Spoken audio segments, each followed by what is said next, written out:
Hey guys, just got the sedan out of here. Wasn't intending on doing anything else tonight, but it's kind of cooled down a little bit. I've cooled down a little bit. I'm going to try to start disassembling this. As you see, I got some of the lights out already. I'm going to start taking the trims off the sides so I can pull the wires back through. I'll let it video like this for a little bit and probably cut you back onto a time lapse, as this probably won't be very entertaining, but that's what's going on. So I'll just let you guys know.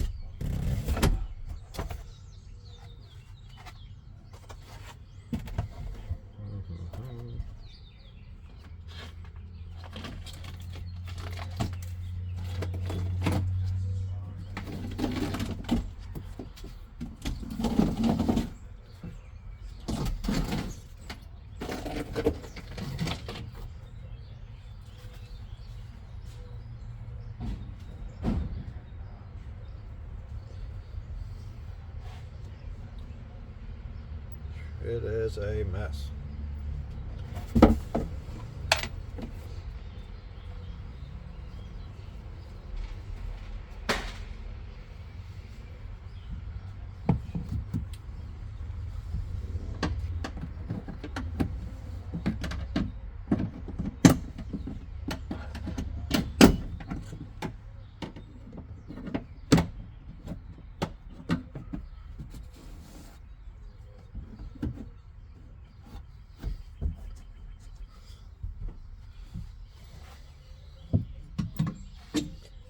Maybe I should have kept those in for right now, because those are going to be quite sharp. I'm trying to sit on it.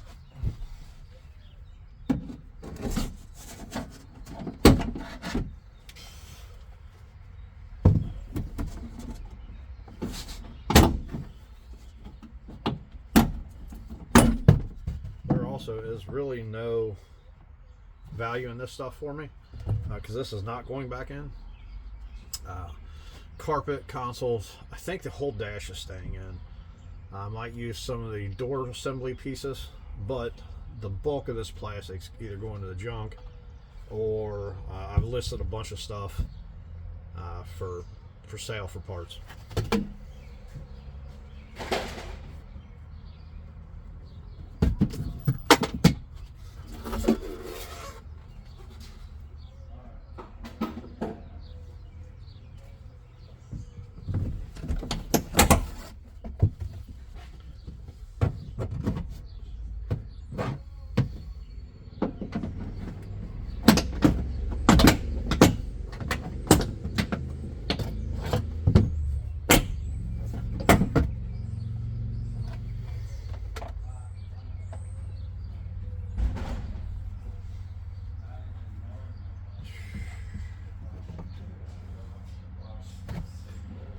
Honestly, I have no idea how this comes out, so I'm just going to kind of pop and pry and see how it goes.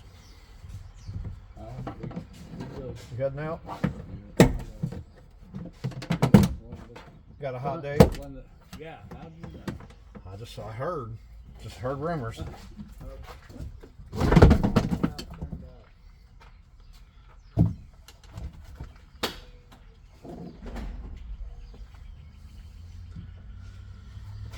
Turn signal. Oh, you want to set it in there, I guess? Don't necessarily need it, but might as well hang on to it.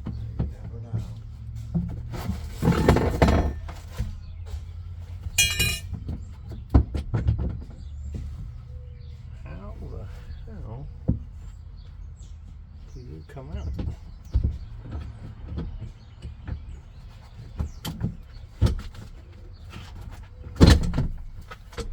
Damn, I would not have wanted to do that on the road in the dark.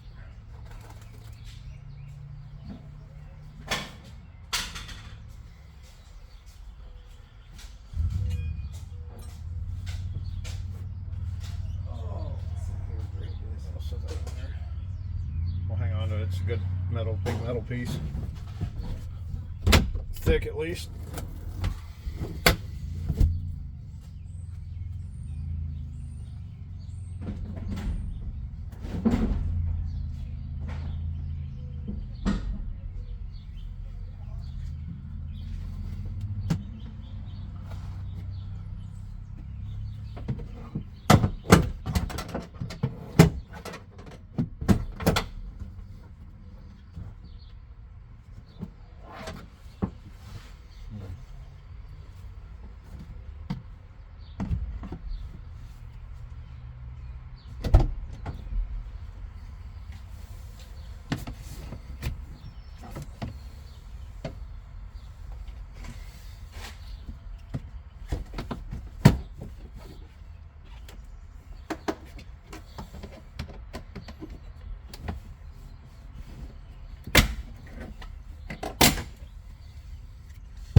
shoebox of the top of the wheel. That's, I don't remember what they call them. They consider it a mag wheel, but it ain't really a mag wheel. Oh,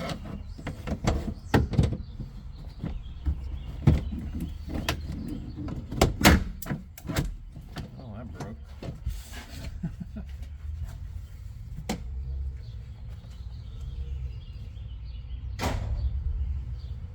Oh, you have 4-wheel disc brake. Yep.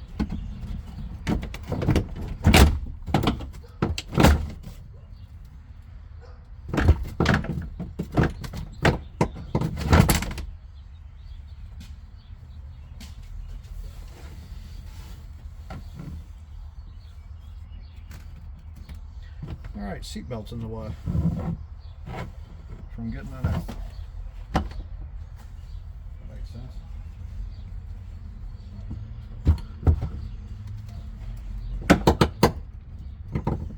Why would you do that?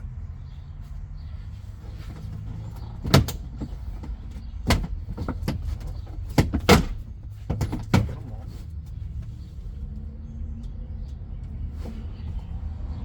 Oh, it's lock and unlock.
Hey guys, this is like the third time I've tried to do this intro. I keep getting interrupted. I started on it last night on the Explorer back here. Started taking off some of the wiring. I want to do my best to save every bit of the wiring, so if there's something I unhook that the car needs that I don't know currently it needs, that I can just plug stuff back in. I'm going to try to strip all the wiring down. It's going to probably be boring. I'll do some more time lapse of the interior and stuff coming out. We'll go from there. I want to do my best to get some disassembled. I've done a bunch of measurements. It looks like everything's going to fit very well. So I'll probably cut you back on a time lapse again, like I did last night. I'll try to set you in places where you can see everything. There's some stuff like under the seats yesterday. I don't know how well that footage was, and it took way too long. For some reason, Ford decided that out of the 8 bolts that held the rear seats down, there are 6 different sizes. Only 2 bolts are the exact same size. Every other bolt on it was a one of one size for that car, which is just ridiculous. I have no clue why they would do that, but whoever the engineer was from Ford needs drug out in the street and beat with a hammer for a couple hours. That way they know not to do stupid crap like that ever again. You should never be an engineer if you've never worked in the trade or in the field that you're an engineer of. That's just basic common knowledge, basic common sense. So, I know I'm ranting again, and it's just because it was aggravating. It's already about 85, 86 degrees. It's pretty damn humid. So, it is what it is. I do see something outside, though, which I will turn the camera around here and show you guys. My buddy's got. Well, there's the Rat King. We had it out this morning at a Cars and Coffee event. But, nice little Baja Beetle. She's pretty cool.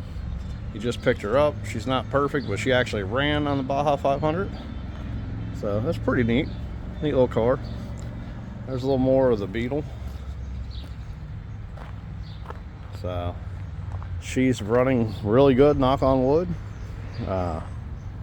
Everything's going very well. Like I said, we took it out this morning. She did 75, 80 mile an hour the entire way. Did great. She's a blast. One thing I guess one of the most recent things I've done is the spoiler, which is really hit or miss. Some people love it, some people hate it. To me, the rear end just needed something with a little more shape. It kind of squared off in the back end, and I didn't much care for that.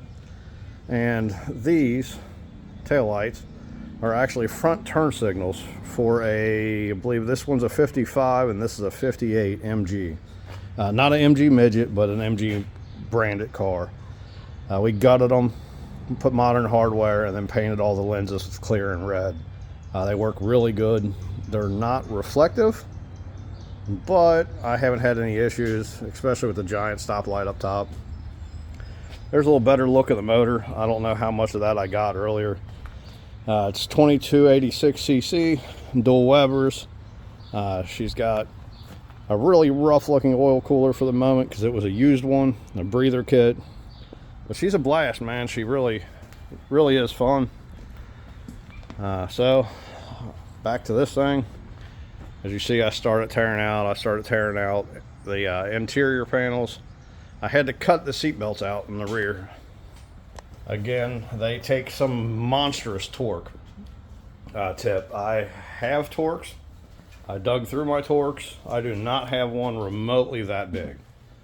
I believe the biggest one I had was a 20 maybe, or 24, and it was still too small. I tried to grab it with some channel locks, busted my knuckles on the very first try, and said, F that.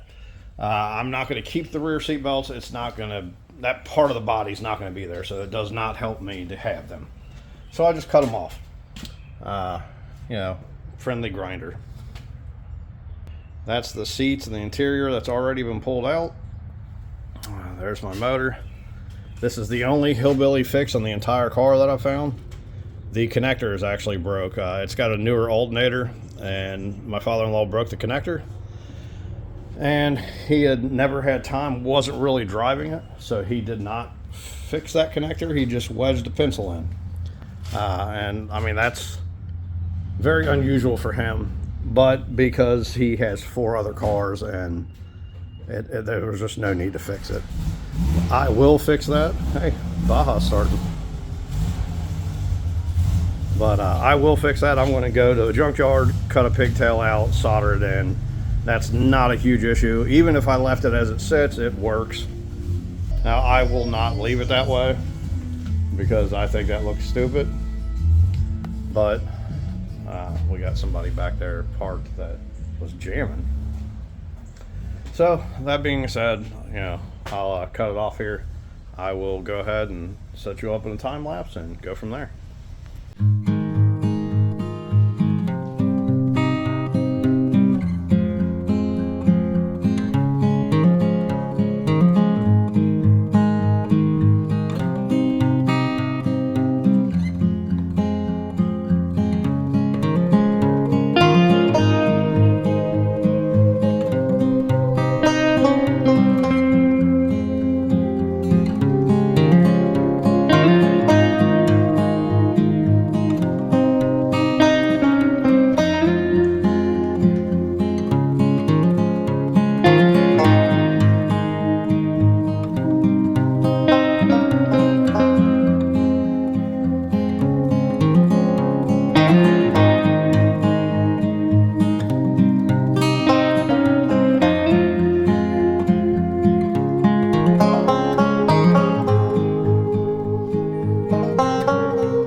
guys, I just panicked, did something really stupid. You know, I said I did not want to cut any wires, right? Well, I don't know if you can see down there. That's a whole big piece of the harness that just got cut. I legitimately thought it was strictly to the trailer hitch. Without thinking, I couldn't quite get to the piece underneath. It did not want to come apart. I still technically haven't got it apart, and it was aggravating me. Couldn't figure it out, so I cut it. Well, I'm still working on the seats, as you see, and I have to move the seats forward.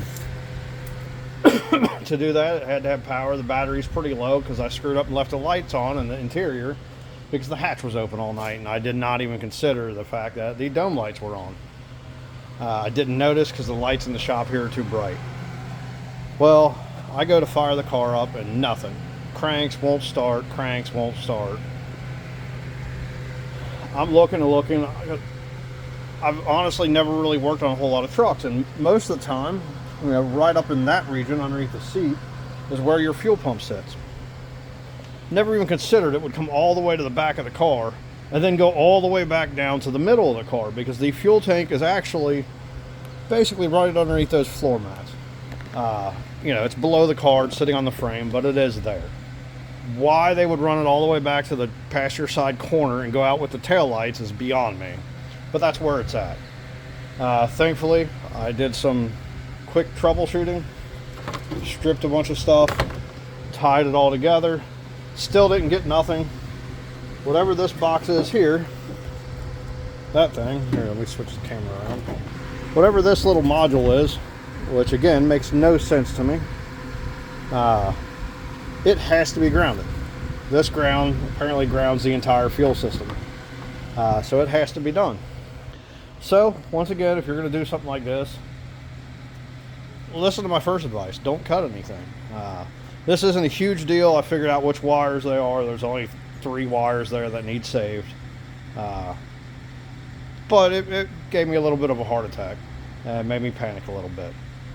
That all being said, I'm going back to the seats. I'm still not probably going to film any of that because it sucked. They don't want to cooperate, and it'll make a boring time lapse. So I want to pause it real quick, get the seats out the rest. I'm not sure what time it is. It's 5 till 5. I've got to go in and make some dinner for my youngest daughter when she gets off work. So I got maybe a half an hour left, maybe 40 minutes before I have to close up for the day. I might come back out tonight, but I'm not sure.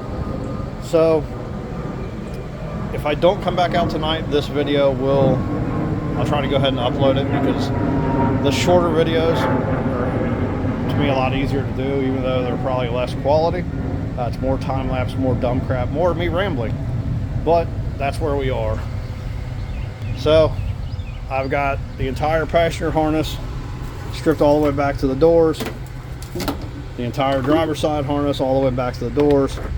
I have to get the seats out because these pillar trims got to come out, and right now I don't know if there's a bolt back behind there because there's like a little recessed area, or maybe it's the actual base of the seat belt that's holding me up. But I got to get the seats out of there and moved so that I can see it and figure out what's holding it up. That way I can continue to take the harness all the way up to the front. So I'll get to it and see what I can do. Guys, I got the seats out. That took way longer than it should have, and they sucked. One of the grounds back here and all this mess must also ground the power seats, because I unhooked all this and the power seats ceased to work. That being said, I have unhooked about a dozen grounds back here. It makes no sense why they wouldn't ground them near the actual unit, but that's where we are for the day. This is probably where it's going to end for the night. Let me flip you around here. So this is probably it. I got to get ready to go in and make some dinner for my daughter. I'll try to get this one together in the meantime, put it online tonight, maybe at the latest tomorrow morning early, and then I guess technically tomorrow I'm going to start taking the doors apart, and these doors over here, it looks like the seat belts are holding that panel in, but I think with the seats gone, I can yank the panel out because again, those seat belts are not getting used by me. If I can find a Torx big enough to get them out, I might save them to use in the other car, but in this format, they will not be installed in the car. So that's where we're going to leave it tonight. Hopefully, my plan is, I'll turn you around again. What the working plan right now is to come back here, cut basically right across this seam, all the way across, all the way up and through the side over here, and the same on that. That way we can take the whole rear clip off with this little bit and cut it in half. And then our game plan is, once the wiring and everything's pulled back all the way back to the cowl up here, like the dashboard on both sides, we're going to pull all of it in, set it in on the console, pull all the carpet up on both sides and tape it up so that it stays. That way everything's kind of wrapped in that one spot and everything's good. The dashboard, I believe we're going to be able to save, because measuring wise, between this dash and the dash over here on the 50, we look like we got about 3 or 4 inches of extra space on the 50, which is weird, but what I guess it boils down to is up here on the corners where you got like your power windows, or power window, sorry, I'm spent, power mirrors, and the controls and all that, that distance makes up a pretty big part on both sides. You know, that's about 4 inches on either side, so there's 8 right there. So I think without the door panels on there, I think that 50's body will actually just sit right down on that dashboard. You know, hopefully right around, you know, the edge of the vent right here. I did find a bunch of garbage, and you know, that's always fun. But this one here is significantly wider from post to post. So hopefully that will be it. We've also done a lot of measuring on this front assembly. That doghouse looks like it will sit about right here on the inside of this fender, and the same on that fender. So I believe that will allow us to maintain most of this doghouse. We're probably gonna have to swap the support, because I'm not positive if we need this piece, but we'll find out when we get there. The only thing I can see that we're gonna change, this has to move, because if not, it's gonna be under the fender and it's gonna be a nightmare. We're probably gonna relocate that into the trunk. This might come loose and move over, or pivot it somehow into a little bit of a different location. This is coming off. I'm going to find me a short intake, or just take this filter assembly off and mount me a cone filter or something in here, just to help clear some of this room up. Again, because it will be underneath the fender to a degree. If measurements are right, it'll be about right there, the inside of that, or the inside lip of that fender. So we will have to play a little bit with some of this stuff, but it's nothing super crazy. As you see where the electronics come in back here, that's so far in, I honestly don't know that I'll even have to screw with that. Debating on taking the vent windows completely out of the 50. I have them, but I've contemplated actually running these mirrors. Strictly because I want to kind of make this thing a daily driver. Maybe not every day, but I'd like to be able to drive it all year round, because the Rat King, you know, no windows. No side windows makes it so if it's nasty out, you're not going nowhere with it. I would like this one to be able to drive in the rain, be able to drive it to work and not have to worry about it. You know, having to double check the weather to make sure we ain't gonna have a freak rainstorm and have to drive home with no wipers and no windows. So that's kind of where I'm at for the night. I am spent. It's about 86 right now.